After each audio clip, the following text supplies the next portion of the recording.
Welcome everyone, my name is Michael. Today is part 4 of Simple, Fun, and Easy, a step-by-step acrylic pouring fluid art course. In this video, we're going to go through paint opacity, alright? I'm going to show you the third version of the pouring medium. Then we're going to do a ring pour, and we're also going to do a drop pour. That way we could use the flow extender and the pillow base again, so you can get to use that and get more familiar with it. All right, I do want to jump in to paint opacity first, okay? Because this is the last part that we need to put into place, because you've already learned some color theory. All right, we've gone through paint densities and consistency, but this is the last part of that puzzle, okay? And basically, the opacity of these paints, and opacity is, how much light can go through the paint to get to the backdrop. Okay, so if you have a white piece of paper and you put paint on it, how much of that white do you see underneath the paint? That's your opacity of your paint. Now, when you're in the store and you need to shop for paint and you're trying to figure this out, I'm going to show you how to identify opacity and transparency, okay? So this is an opaque paint, all right here. And you can tell because there's a little square, or a little black square, and it's fully painted black. That's full, that's an opaque paint, okay? Now you're in the store and you see the next one, and you go here and you're like, oh, I would like some magenta, all right? And you look here and you look at the little square, okay? And you see it, and it's now got a slash and it's half colored in black. That's semi-opaque, all right? And then lastly, you're like, oh, I see this really bright colored paint here, and I see this fluorescent pink, okay? And I'm looking for the square, and I see the square is empty. There's no black in the square. That is transparent, okay? That's how you're shopping for that. That's how you're finding that.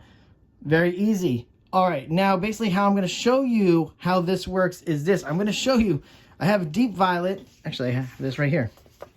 So I have a deep violet, and I'm using the quadricrindrone magenta, and also the fluorescent pink. And I'm going to show you this here. So opacity is going to show up as this. Now, as brush artists, you can see exactly how this works for us, because it's almost like when you're layering on top and you're getting different paint colors. That's how that works when you're doing brush work, all right?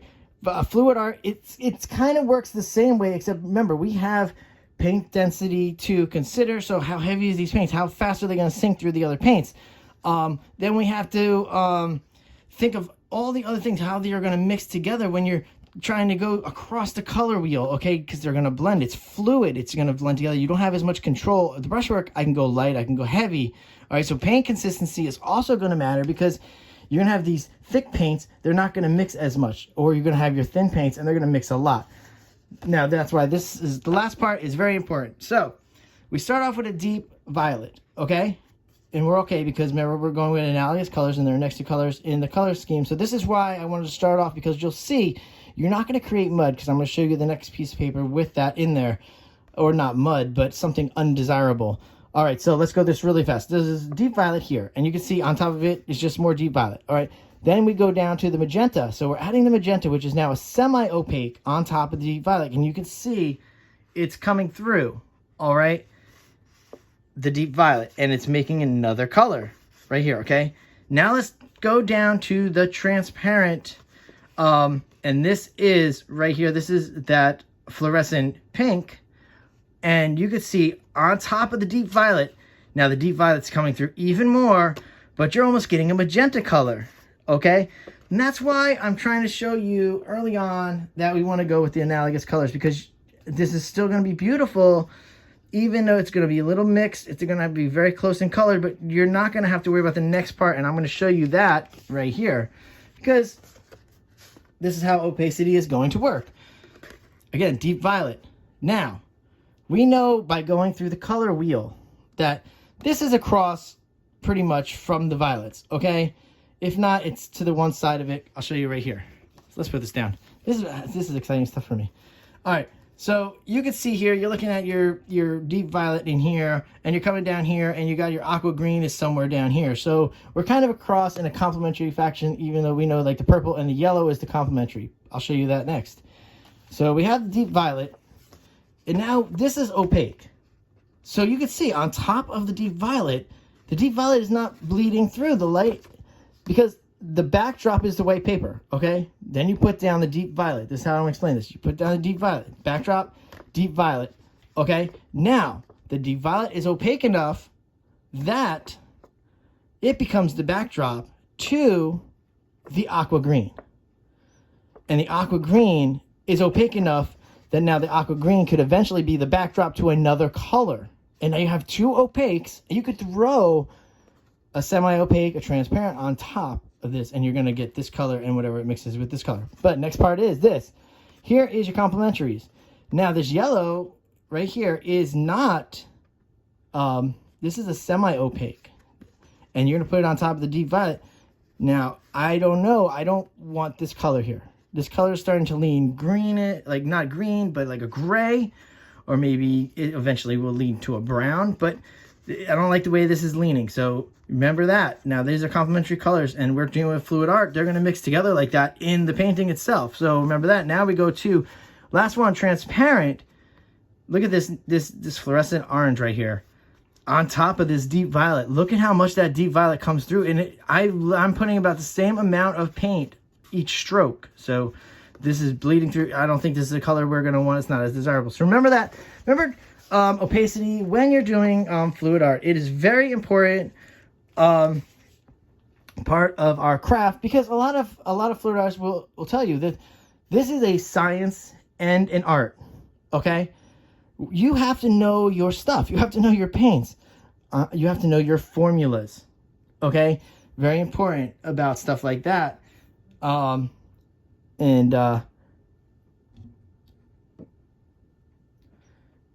Really, this is a very fun, but also complex if you take it seriously.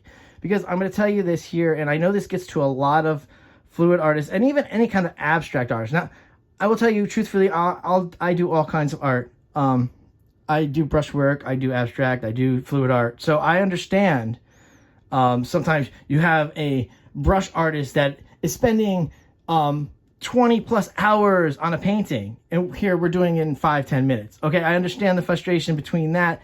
It's all art. It's all fun, everybody. And this art form is so much fun, and I am so glad that you have chosen this and chosen this course to learn, because now you're getting the foundation, all right? But I'm telling you, in the next video, we are going into items. So that is going to be a lot of fun. You're going to be using a hairdryer. You're going to be using marbles. You are going to be using a comb. I enjoy using balloons in the artwork.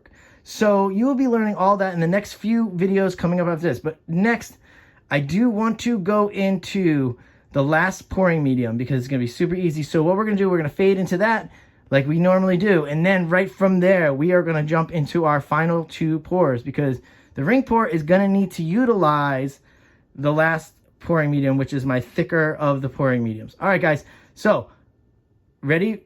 Thank you for watching this portion. And we're going to slide right in there, and I will see you over there. All right. We are back in here, and I just want to go through this really fast, because you've learned two of the pouring mediums already, and this is the third version of my pouring mediums. Now, you know that it's pretty much just a light, medium, and a heavy version. So the first version, obviously, is the 60-40 version. Then the second is the 70-30, and this is just the 80-20. And you know what that means. That means 80% Floetrol to 20% water. I'm going to run you through this really fast, and that way you can see it. That way I can put it up on the screen, and you can run through it. But it is very easy. Now, the reason that I use 3 different versions is because certain pours work better with different consistency of paint. Now, yes, you can use the same exact pouring medium and then just add water or paint to thicken up, but I try to make it a little easier and start off with a little bit lighter of a mix and a little bit heavier of a mix. So that's why now, since we're going to do a ring pour next, such a classic pour, that I wanted to give you the formula for the 80-20 mix is what I would usually use when doing ring pour. So that way we do that correctly. And also, I am going to work on a little PDF file. That way you guys could see what I can, like, what I use the different consistencies for. So that way you could say, hey, a ring pour, we can use a 70-30. A ring pour, we could use an 80-20. Or we go down to a flip cup. And you know, the flip cup you could use, you really want to use the 60-40 version because that's the lighter version. Or you could jump right in and just use the 70-30. It's fine. So yeah, I want to work on that and give that to you. But guys, let's just go through this really fast so we don't prolong this video any longer, because I do want to get to those last two pours, because then that finishes up, like I said, the basics portion, and then we can go into the items pours. All right, guys, here we go. So I'm just going to show you really quickly how to do this. So let's turn on the scale. Oh, actually, hold on. Let me move this over so that at least we can bring that up on right in this section, so you could look at that while we do this. So let's put the cup there. Then we're going to turn on the scale. That way we don't have to tear it off since the cup is already on there. That's fine. And then, like I say, guys, it's very easy. Just take your Floetrol, obviously here. Super easy. Watch. You're going to be fast. And I'm just going to go to 80. So 8 fluid ounces. Remember, when doing a lot of this, you don't have to be super exact. If we go a little over, a little under, not a big deal. And we're just slightly over. All right, so we'll do that. And then obviously, there, 80% Floetrol, 20% water. And now you have the slightly thicker pouring medium. See, that was barely any water. And then we just take it, okay? And then we're going to mix, like usual. And, you know, I'm just going to mix this lightly. I'm not going to take the full time to mix it. So you know that. Try to mix it at least a minute is your minimum, if you could. I'm not going to mix it as long. I have everything pre-mixed already. You can see up top here, these are all the beautiful paints that we're going to use in the next two pours. This side right here, I'm going to tell you right here, is for the ring pours.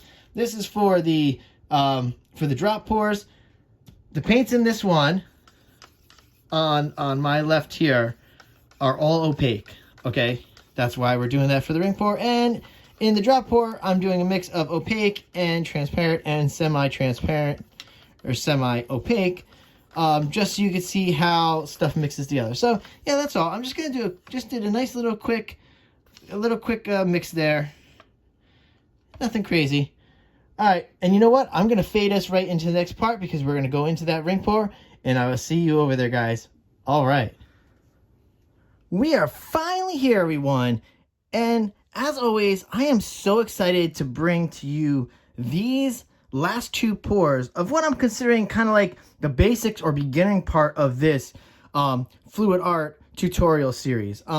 So right here, we're going to start off with a ring pour, okay? Now, with the ring pour, we're using slightly thicker paints. So we're using the 80-20 pouring medium, as you had just seen. All right. Later on, we're going to go into a drop pour, which is going to utilize the 60-40 version of the pouring medium. And it's going to be slightly different than this, or very much. This ring pour, we are going to utilize the flow extender, okay?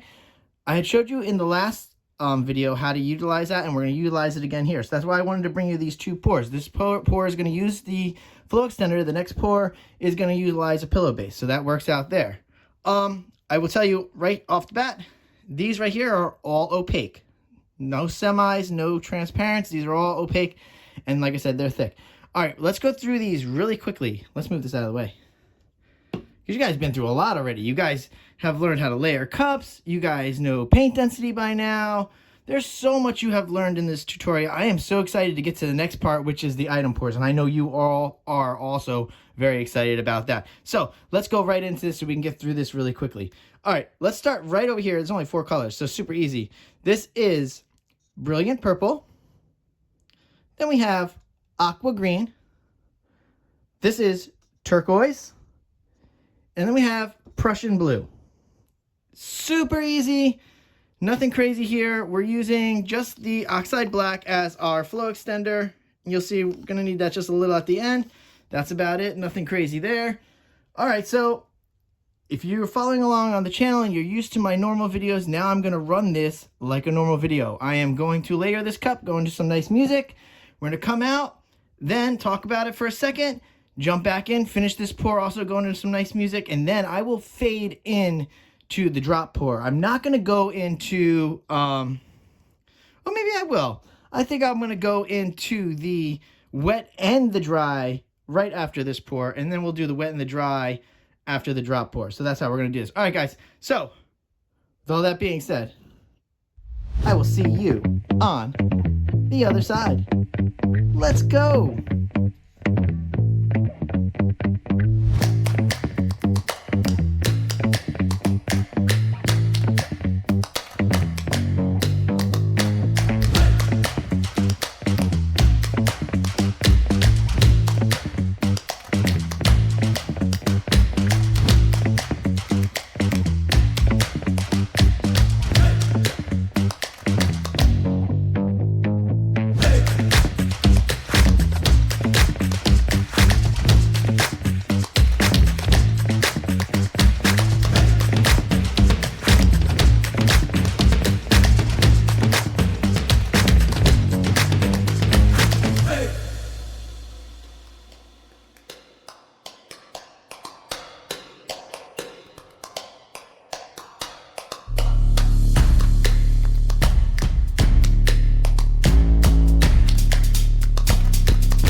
That was a super fast one. Very easy layout, only 4 colors. Now, with the ring pour, I'm going to show you what you need to do.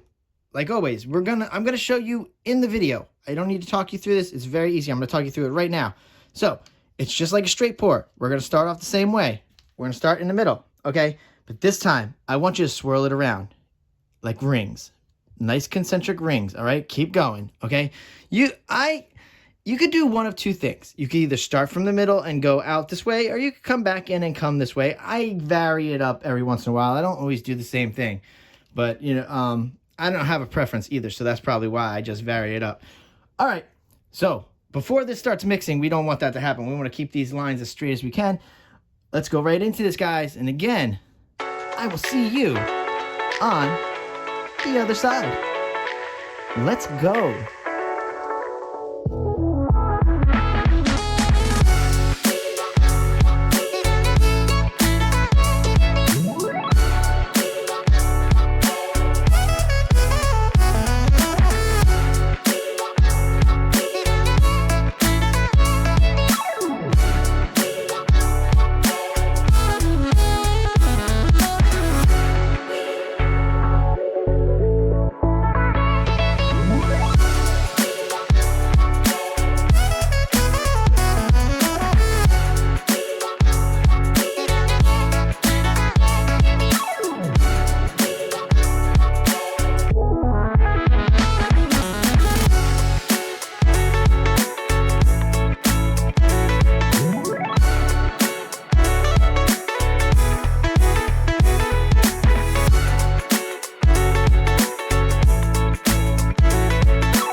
Everyone, that is a super easy one. Ring pours are very quick because you want to keep these lines intact. Okay, it's very easy. Ring pours are super easy to do. All right, I am super messy though. Especially when you use that flow extender. Okay, so we use the flow extender for a couple of reasons, especially for a ring pour. You see, I don't want to pour off really hard, okay? So I need that little bit of extra paint. so I can go a little further. Otherwise, it'd be overstretched, okay? And with ring pours, you don't want to overstretch if you don't have to, okay? Yeah, the black paint, like I said, black paint is always double messy. It's the same thing. They're both paint, but for some reason, black just gets all over you. Look at this. Wow. All right, so listen, when you're doing a ring pour, torch lightly. You don't want to torch hard because there might be a situation where you think your paints are thick enough to withstand the cells coming through, and that might not always be the case sometimes. So you want to keep these lines intact, and you don't want to torch too long. Real quick, just to pop bubbles, okay? That's it. Super easy. Very easy to do. This is a very recognizable pour style. You've probably seen ring pours so often that you're like, oh, finally, we get to do one of these. All right, so now you guys can do this. Do that at home. Very easy. I have total faith that anybody can now do that. That was so easy. Follow the recipe, guys. Follow the formulas. I'm excited because now we're going to go into one of my favorite pours, the drop pour, because it's kind of like a variation of a flip cup. You're going to see, because in a flip cup, remember you learned to stick the cup right on the canvas. This time, we're sticking the cups up high. I don't know if I'm going to do a single, or maybe I'll treat you guys to a triple drop pour to give you guys some little experience in now mixing multiple cups. That's going to be fun because we're going to need to learn that stuff as we go. So maybe we learn that in the next one. All right, guys. With all that being said, we're going to go into the close-ups of the wet and the dry of the ring pour, and then we're going to go into the drop pour. So, guys, I will see you over there. Here we go.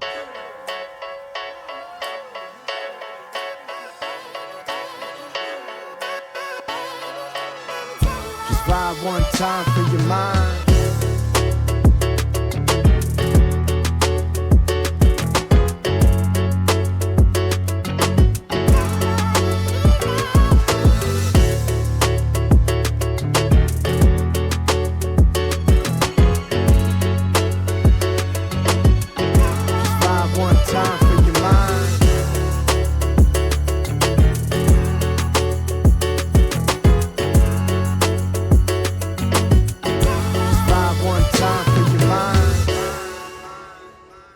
Welcome back, everyone.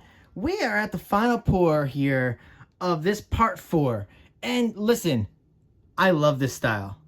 This is the style closest for me to a flip cup. And you guys have learned, especially if you're watching the channel, that flip cups are my favorite. So drop pours are also my favorite. Now, I will tell you something about the drop pour situation. It's going to be very easy.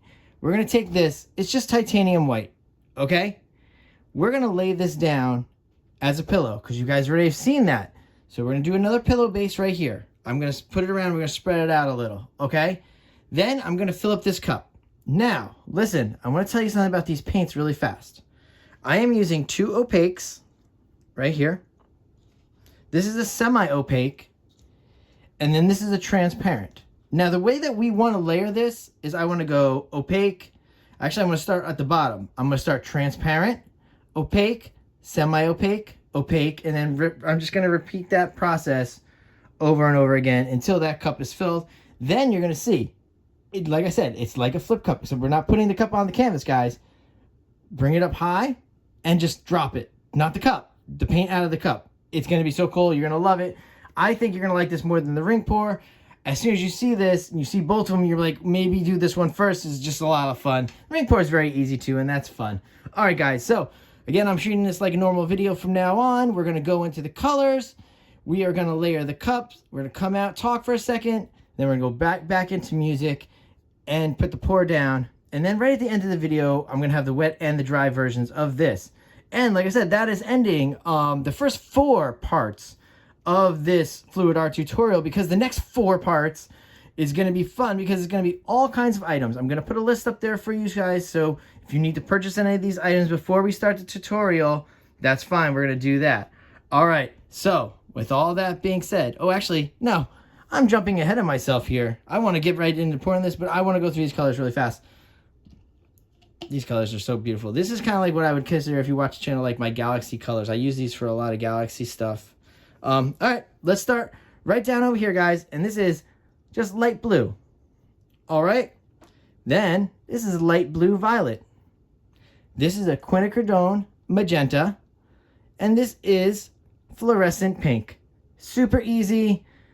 And you know this is titanium white. That's it. Not a lot.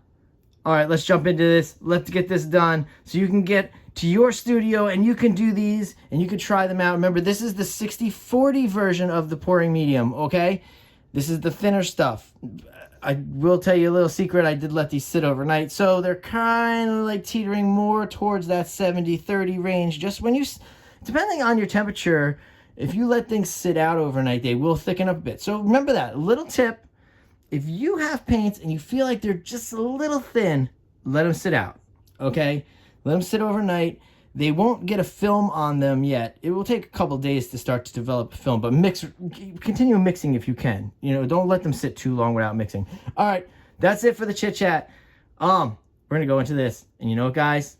I will see you on the other side. Let's go.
All right, everyone. That was another quick one, just like before. Not too much. 4 colors. Very easy. Now, you guys see, I always layer my cups like this. But I will show you eventually just how to do, like, some dirty layering. It's very easy. I just prefer doing this is like the straight pour style. I like to do a lot of my layering of cups like that.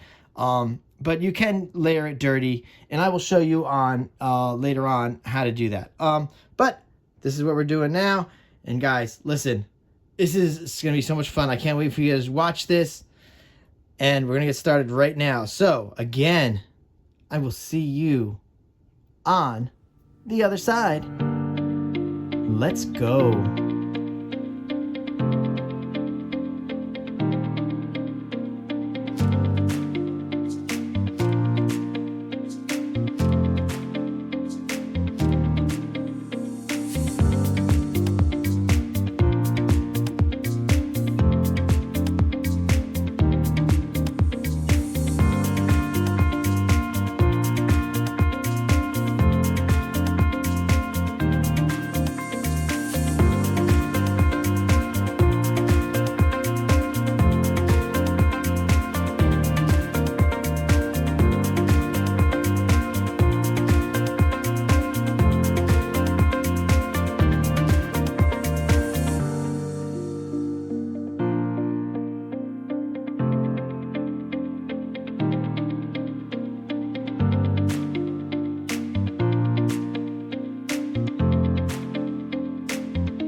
All right, everyone, let's come down. Very quick pour. These 10 by 10 canvases are just so small. And listen, guys, you have no idea. I gotta look. I cannot wait to look back at the camera footage, because when I dropped that first initial drop, okay, it splattered everywhere. I actually I jumped out of the way from that splatter, because it almost got all over me. It's all over the floor right now, so that's pretty hilarious. But you can see it got really far. Look, that never happens. That splattered. That was such a forceful drop. But see, guys, see how much fun that is? The only thing, I'm just a little sad that I didn't get enough white in there. And guys, another tip. Sometimes your corners are not going to be covered all the way. Just take your finger, a little bit of paint, cover your corners, okay? You're better off covering now than when it's dry, okay? Cover when it's wet. All right? Always. Otherwise, you're just doing brush work on there. All right, yeah, like I said, there's a huge glob right there. I wish you guys could see it. All right, let's see. There's not much to tell you left from this. That was very easy. Like I said, I do wish the white would have popped through, because the reason why I use a pillow base for drop pours is usually the drop pour does not cover the entire canvas like this one did. But because we were using such a big cup and it was filled with so much paint, that it literally just covered everything, and I think it threw a lot of that white off the canvas. I really, like I said, I can't wait to look and see what that looked like in the camera. All right, you also learn, if you're watching this tutorial series, I like to talk and I will chat your ears off forever. But let's torch. There's not much you need to learn from this. That was very easy. And the torching is going to bring out some of that white. So, hopefully. These are light, though. When we're talking about paint density, these colors are pretty light. That white is going to stay underneath. It's not going to come through that much, because, again, there's titanium white. If that was something else, it would come through, but it's titanium white, so it's not going to come through. It really is just a good pillow base. And I can't wait to show you guys some more pillow bases later on down the road, because there's so much you can do with fluid art. There's a lot. There's so much to cover. Really, you got formulas. There's so much you need to learn. We're going to learn so much in the next 4 videos, because there's going to be all kinds of items. I really do believe, and don't quote me on this, but I would like to start us out with a hairdryer, and I would like to start us out with Dutch pours, because I don't get to do them a lot or often enough, but I love Dutch pours so much. They're one of my favorite. And I do want to tell you, I'm going to give you a supply list. I need you guys to, if you're following along on the tutorial, you're going to need to purchase a little bit larger canvases this time, okay? Especially if we're doing a Dutch pour. You don't want to have to do like a Dutch pour on a little 10 by 10. Let's go a little longer. I'm going to go with one of my favorite sizes, which is the 10 by 20, which is a long canvas. But if you need to go with something like a 9 by 12, that'll be fine. All right, that's just, I'm just giving you some quick insight before we jump in there. All right, like I said, I will go through supplies. I will go through supplies video. That's going to be the first one. So the first video is going to be supplies and most likely Dutch pour. All right, guys. I had so much fun. These first 4 videos, just so much fun. A lot of basic stuff, a lot of stuff you needed to learn. And guys, we're going to go into those close-ups. I'm going to close this out. And I will see you in the next video. Bye.